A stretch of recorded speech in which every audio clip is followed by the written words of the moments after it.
Alhamdulillahirabbil alamin. Alhamdulillahilladzi an'amana bi ni'matil imani wal islam. Wa nusalli wa nusallimu ala khairil anam sayyidina wa maulana Muhammad wa ala alihi wa sahbihi ajma'in, amma ba'd. Alhamdulillahirabbil alamin. Puji syukur kehadirat Allah Subhanahu wa taala yang dimana kita masih diberikan nikmat, yaitu nikmat sehat sehingga kita bisa berjumpa di video kali ini. Salawat serta salam tak lupa kita selalu haturkan, kita selalu curahkan kepada junjungan kita Nabi besar Muhammad Sallallahu Alaihi Wasallam, yang dimana kita telah dibawa dari zaman kegelapan ke zaman terang benderang, yakni ad-dinul Islam, yaitu agama Islam. Teman-teman sekalian dimanapun Anda berada, yang insya Allah dirahmati oleh Allah Subhanahu Wa Taala, kita sudah tahu bahwasanya di Indonesia tidak hanya ada agama satu saja, melainkan ada agama Kristen, Katolik, Hindu, Buddha, Konghucu yang patut kita hormati. Bahkan patut juga kita cintai dan sayangi. Maka dari itu perlu adanya moderasi beragama, yaitu salah satunya dengan toleransi dalam beragama. Namun, di samping kita menjalankan hubungan dan toleransi yang baik antar sesama manusia yang mempunyai agama, kita perlu tahu bahwasanya Islam mempunyai cara tersendiri untuk mengatur bagaimana toleransi terhadap agama lain. Nah, maka dari itu di video kali ini kami dari KKNDR 08 akan mengangkat judul tentang bagaimana pandangan Islam terhadap toleransi dalam beragama. Kami sadar bahwasanya kami fakir akan ilmu, maka dari itu di dalam video ini kami akan dibantu beberapa tokoh agama, tokoh pemuka agama yang ada di Samarinda khususnya, yang akan menjelaskan kepada teman-teman bagaimana pandangan Islam terhadap toleransi dalam beragama. Baik, teman-teman sekalian dimanapun Anda berada, yang insya Allah dirahmati oleh Allah Subhanahu Wa Taala, marilah kita bersama-sama untuk menyimak video berikut ini. Assalamualaikum warahmatullahi wabarakatuh. Saya ucapkan selamat bertugas dari mahasiswa YAIN yang bergabung dalam KKN DR 08 khususnya. Semoga sehat afiat dan sukses dalam melaksanakan tugasnya. Berbicara tentang toleransi dalam pandangan Islam, sebenarnya dari sebutan nama Islam itu sudah memberikan gambaran bahwa Islam itu adalah agama penuh dengan kecintaan, penuh dengan kedamaian. Apalagi umat Islam itu sholatnya 5 kali sehari semalam diakhiri dengan ucapan Assalamualaikum warahmatullahi wabarakatuh. Oleh karena itu nggak perlu dibuat-buat lagi salam-salam bentuk yang lain. Artinya umat Islam di Indonesia atau dimanapun berada selalu menyebarkan salam itu. Nah, secara khusus melihat saudara kita yang berbeda agama, Allah sama sekali tidak melarang kita untuk berbuat baik kepada mereka. Di dalam surah Al-Mumtahanah ayat 8-9 Allah berfirman, A'udzubillahi minasyaitonirrajim, la yanhaakumullahu 'anil ladzina lam yuqatilukum fid-din wa lam yukhrijukum min diyarikum an tabarruhum wa tuqsitu ilaihim innallaha yuhibbul muqsitin. Allah tidak melarang kalian terhadap orang yang tidak memerangi kamu karena persoalan agama dan tidak mengusir kamu dari tempat tinggalmu, untuk berbuat baik kepada mereka dan berbuat adil kepada mereka. Dan Allah sesungguhnya menyukai orang-orang yang berbuat adil. Yang dilarang itu dalam ayat selanjutnya adalah orang yang memerangi kita, apalagi diperangi di negeri kita sendiri, bahkan diusir dari tempat tinggal kita. Selain daripada itu adalah merupakan saudara kita, walaupun beda agama. Sehingga di dalam ayat yang lain Allah memberikan penjelasan bahwa sesungguhnya kalian itu adalah umat yang satu. Secara biologis, kita ini adalah sesama manusia. Nenek kita satu, Nabi Adam alaihissalam, walaupun berbeda-beda bangsa, suku. Nah, Allah memberikan penjelasan bahwa seandainya Allah menghendaki kalian menjadi satu umat, itu bisa. Bahkan ada ayat yang paling menarik, walau syaa rabbuka la amana man fil ardi kulluhum jami'a. Seandainya Tuhanmu menginginkan beriman semua orang atas yang berada di muka bumi ini, tentunya mereka akan menjadi beriman semua. Tetapi ini ujian bagi kita, bagi umat manusia. Sehingga persoalan akidah itu adalah pilihan untuk masing-masing. Waman syaa falyu'min waman syaa falyakfur. Barang siapa yang ingin beriman silahkan. Kalau tidak mau beriman, ya sudah silahkan. Jadi yang tidak beriman atau menjadi saudara kita yang non-muslim. Nah, saya dari sisi nama sungguh luar biasa toleransi umat Islam. Bahkan Rasulullah membuktikan dalam kehidupan sehari-hari beliau, orang yang memusuhi beliau, orang yang menyakiti beliau, begitu mendengar sakit didatangi oleh Rasulullah, diberikan makanan. Yang sebelumnya itu enggak ada satupun temannya atau siapapun tetangganya yang menjenguk dia. Tapi justru Rasulullah yang pertama kali datang membesuk orang yang sering menghalang-halangi Rasulullah datang ke Masjidil Haram, bahkan melempari dengan kotoran. Mungkin ada orang mengatakan dalam ahli sejarah mengatakan bahwa itu dilakukan karena masih dalam kelompok kecil, minoritas. Jadi menarik hati orang non-muslim. Tidak. Rasulullah ketika beliau menjadi mayoritas di Madinah Munawwarah tetap melakukan hal yang sama. Nah, bayangkan di Mekah dilempar, diusir, bahkan terakhir mau dibunuh sehingga beliau hijrah ke Madinah. Karena disepakati oleh kabilah untuk itu. Nah, ketika beliau berada di Madinah menjadi kelompok mayoritas, kita tahu sejarahnya orang Yahudi yang miskin, buta, tinggal sendirian di pasar, tidak punya tempat tinggal. Tiap hari Rasulullah berikan makanan, disuapi. Karena dia orang buta, dia nggak ngerti bahwa yang menyuapi itu adalah tangan mulia baginda Rasulullah SAW. Dan satu lagi yang paling menarik, ketika Fathu Makkah, Rasulullah kembali ke kota Makkah untuk menaklukkan kota Makkah. Beliau ucapkan satu kalimat terhadap orang-orang yang pernah memusuhi beliau, antumut tulaqa, kalian itu bebas, tidak ditangkapi mereka. Nah, itulah bentuk gambaran toleransi umat Islam. Tidak harus melihat perbedaan itu lalu membatasi wilayah untuk kita berbuat baik. Siapapun, bertetangga, walaupun non-muslim, wajib kita harus bela sebagai tetangga. Dia punya hak. Kalau dia kelaparan, kita punya kelebihan, wajib untuk dibantu tanpa melihat siapa dia. Apalagi berbeda suku, berbeda warna kulit, semua. Kata Rasulullah, kalian itu adalah saudara.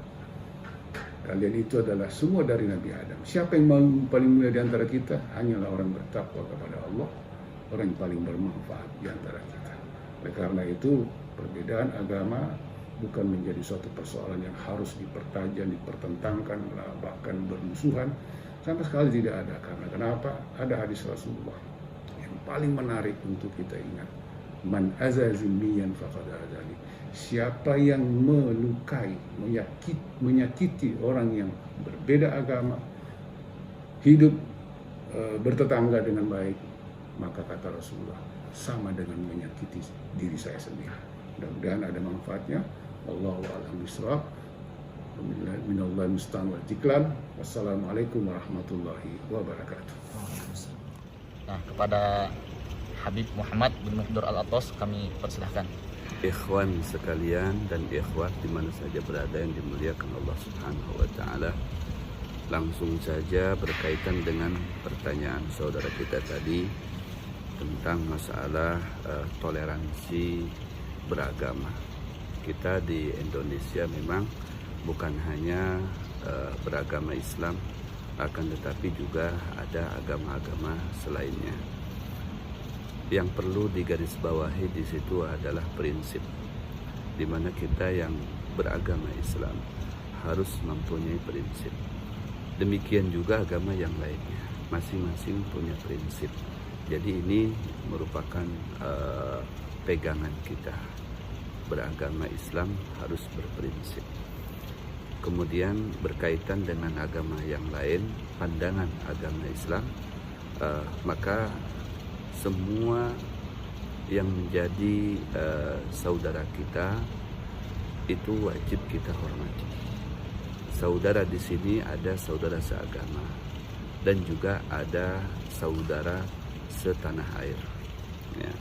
Saudara seagama, sesama kita agama Islam harus saling mencintai dan menghormati. Ya, karena innamal mu'minu ikhwah. Kata Allah Subhanahu wa taala, innamal mu'minuna ikhwah. Ya, orang yang beriman kepada Allah Subhanahu wa taala itu adalah bersaudara satu sama lainnya. Faslihu baina akhawaykum, dan hendaklah untuk saling memperbaiki sesama kalian yang diikat dengan agama Islam dan beriman kepada Allah Subhanahu wa taala. Kemudian ada saudara kita setanah air. Saudara setanah air ini menyangkup di dalamnya beragam agama. Ada agama Nasrani, ya, ada agama Buddha, mungkin agama Konghucu dan yang lainnya. Semuanya itu kita anggap sebagai saudara setanah air. Ya, dengan acuan itulah kita harus bertoleransi dengan sesama saudara tadi.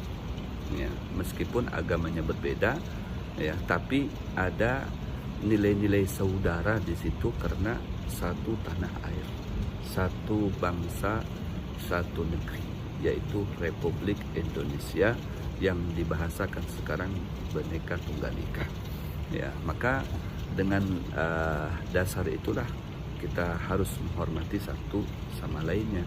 Kita yang beragama Islam harus menghormati agama yang lain, begitu juga agama yang lain harus menghormati dengan kita agama Islam.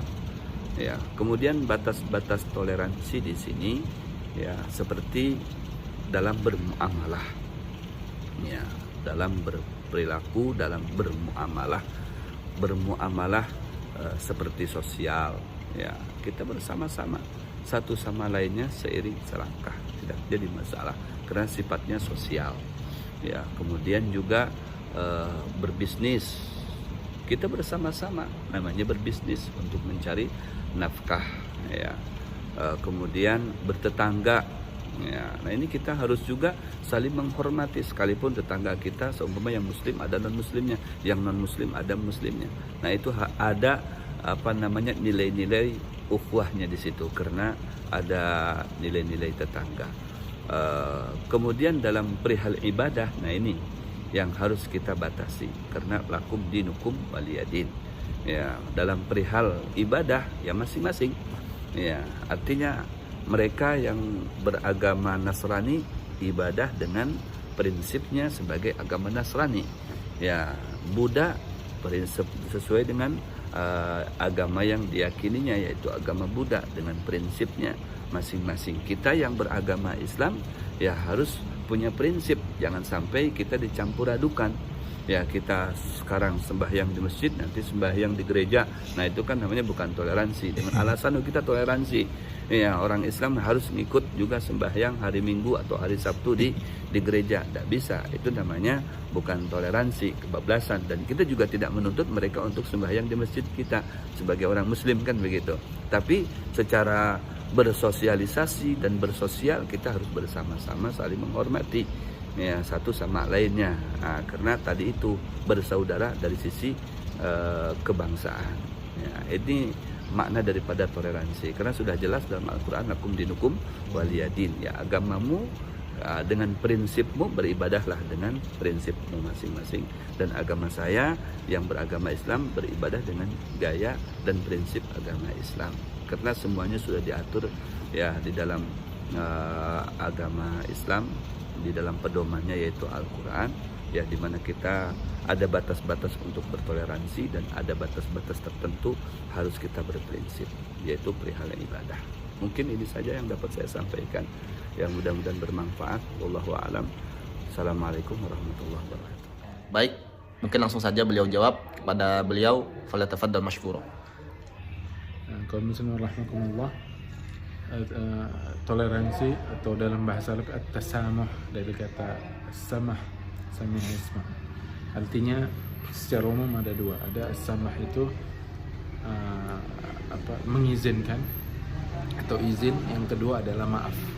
Jadi toleransi di dalam Islam itu asalnya sesuatu yang nggak boleh diizinkan, kemudian ada kesalahan dimaafkan.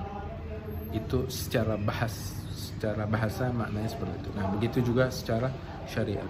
Tapi mesti digarisbawahi, yang dimaafkan atau yang diizinkan tadi adalah masalah-masalah yang bukan krusial, bukan masalah inti daripada agama atau akidah.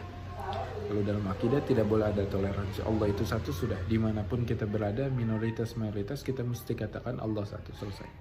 Itu namanya bertoleransi, berpegang teguh terhadap prinsip. Nah, kemudian soal-soal yang lain, soal kemanusiaan, kemudian soal-soal muamalat dan lain sebagainya, maka wajib diadakan toleransi. Itu makna daripada toleransi. Kemudian bagaimana Islam memandang itu? Islam itu adalah agama yang memang menjunjung tinggi daripada toleransi. Jadi saya sering sekali mengatakan, jangan ajari kami umat Islam ini toleransi sebetulnya. Karena jangankan kepada manusia, kami diajari oleh Nabi kita Muhammad SAW untuk bertoleransi kepada binatang. Lalu bagaimana kepada manusia? Contohnya, misal diriwayatkan daripada Imam Muslim misalnya, kata Rasul sallallahu alaihi wasallam, arifqu bil hayawan, irfaqu bil hayawan, kalian berlemah lembutlah dengan binatang, berkasih sayang. Bayangkan dengan binatang suruh kasih sayang. Kemudian dalam hadis riwayat Imam Muslim yang lain, kita mau nyembelih suruh haddidu, suruh kalau pisau itu diasah dengan yang benar-benar baik. Kemudian kita nggak boleh di depan dia. Bahkan kata Nabi, jangan sampai ukhtuha tabki, jangan sampai bayangin bahasa Nabi, si saudarinya itu menangis sedih. Arti kambing dengan kambing Nabi lagi kisahkan, jangan di depan dia mengasahnya. Subhanallah. Kemudian lagi dalam hadis Bukhari, kata Rasulullah, ada perempuan imra'a udzibat bil harwa, ada perempuan nanti di akhirat diadab cuman gara-gara soal kucing. Habisatha wa lam tatrukha litakula hashashal ard atau tut'imha.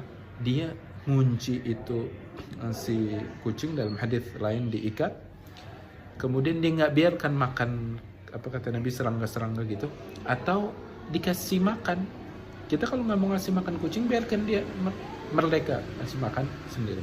Tapi dia nggak, kata Nabi, 3 hari dia kurung, dia mati. Nanti kata Nabi, wallahi aku lihat dia di neraka lagi dicakar-cakar oleh kucing.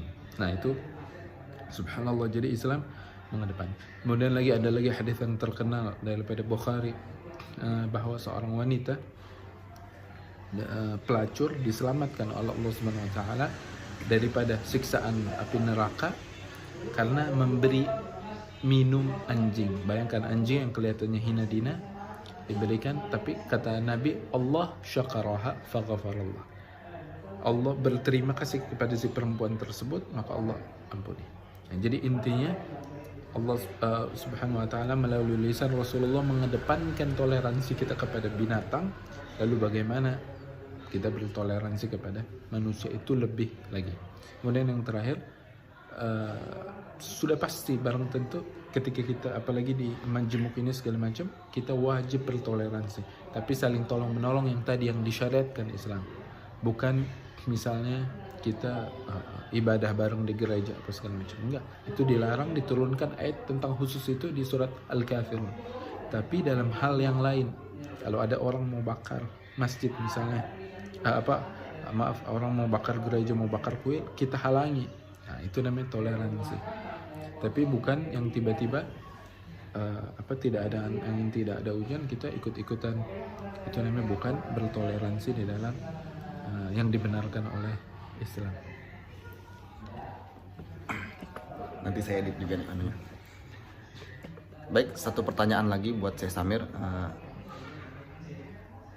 Saya pernah mendengar hadis, atau saya nanti minta diluruskan kalau salah. Man tasyabbaha biqaumin fahuwa minhum. Barang siapa yang meniru suatu kaum, maka dia adalah golongan mereka. Nah, bentuk implementasi daripada hadis tersebut itu bagaimana? Hadis tersebut diriwayatkan oleh Imam Bukhari, Imam Muslim. Nah, juga ada dijelaskan dalam hadis yang lain di Bukhari yang kata Rasulullah sallallahu alaihi wasallam, nanti kalian ini umat Islam akan agama kalian seperti buih di lautan, nggak ada harganya gitu, banyak tapi nggak ada segala macam. Nah, kemudian kata Rasulullah, kalian sampai-sampai nanti tinggal ngikutin satu kaum aja. Kemudian ditanya Rasulullah, sebelum dia kata Rasulullah bakal ngikutin kaum itu, bahkan sampai kalau mereka ke satu lubang kita bakal ikut. Ditanya, siapakah mereka? Apakah mereka itu Yahudi Nasara? Kata Nabi, siapa lagi kalau bukan mereka? Artinya di situ kita akan ikut-ikutan kepada mereka. Nabi sudah wanti-wanti nggak boleh. Nah, apa yang dimaksudnya di situ? Di situ khususnya dalam masalah akidah. Maka Allah bilang dalam surah Al-Baqarah, a'udzubillahi minasyaitonir rajim, wa lan tarda 'anka al-yahud wa lan nasara hatta tattabi'a millatahum. Nggak akan ridha Yahudi dan Nasrani sampai engkau mengikuti millah, bukan sekedar agama, tapi ajaran hidupnya diikuti. Mereka tahu susah murtadin orang Islam, tapi paling enggak ini. Seperti ada pengakuan daripada orang kafir, dia bilang dulu kita waktu zaman Belanda ada namanya Zending, itu perkumpulan antara Protestan dan Kristen bersatu di Belanda dan Jerman, berkumpul dulu waktu zaman penjajahan, punya visi misi tahun 2000 Indonesia mesti jadi negara kafir. Akhirnya diadakan konferensi, sangat miris sekali kita negara muslim, tapi konferensi persnya di Jogja, ditunda 2 tahun 2002. Dia bilang kita secara statistik gagal mengkafirkan orang Islam karena kurang lebih masih 85-90% orang Islam di Indonesia pada waktu itu, bahkan alhamdulillah pada sekarang. Tapi mereka bilang kita ini sukses. Kenapa sukses? Karena orang Islam itu kebanyakan, menurut mereka 90% sudah punya keyakinan yang insya Allah secara nggak sadar udah murtad. Kata mereka apa?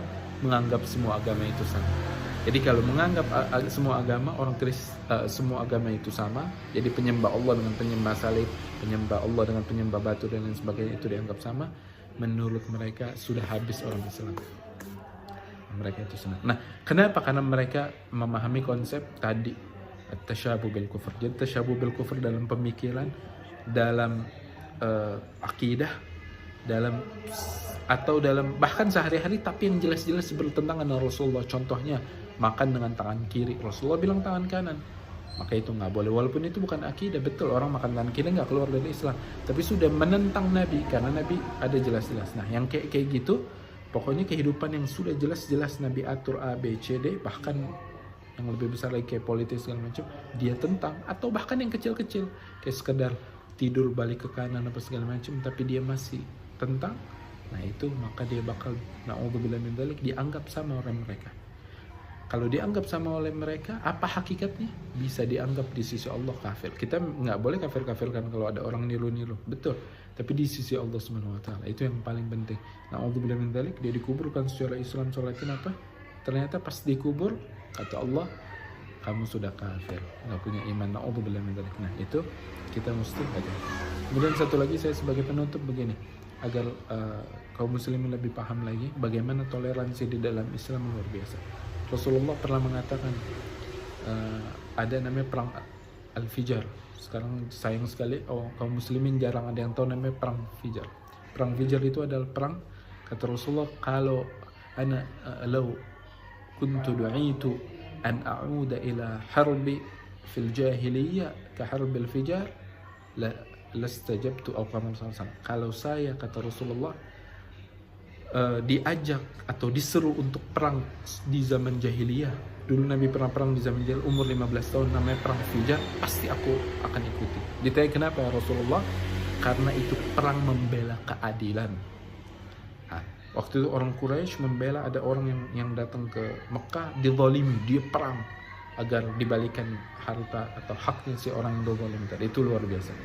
Nah, kita juga begitu. Misal contoh, ada gereja, ada kuil yang dibakar bahkan oleh orang Islam, kemudian pemerintah cuek, itu dalam Islam boleh orang Islam itu minta kepada pemimpin atau bahkan orang Islamnya sendiri bilang, ayo kita jihad membela orang kafir. Subhanallah. Itulah toleransi. Jadi intinya toleransi tentang keadilan. Baik teman-teman, terima kasih telah menyaksikan dan menonton video kami yang telah kami buat. Demikian, semoga bermanfaat, semoga menjadi ladang berkah bagi kita semua. Subhanakallahumma wa bihamdika asyhadu an la ilaha illa anta astaghfiruka wa atubu ilaik. Wabillahi taufiq wal hidayah wa ridha wal inayah. Usikum wa nafsi bittaqwallah. Wassalamualaikum warahmatullahi wabarakatuh. الوجه كالمصباح محبة لا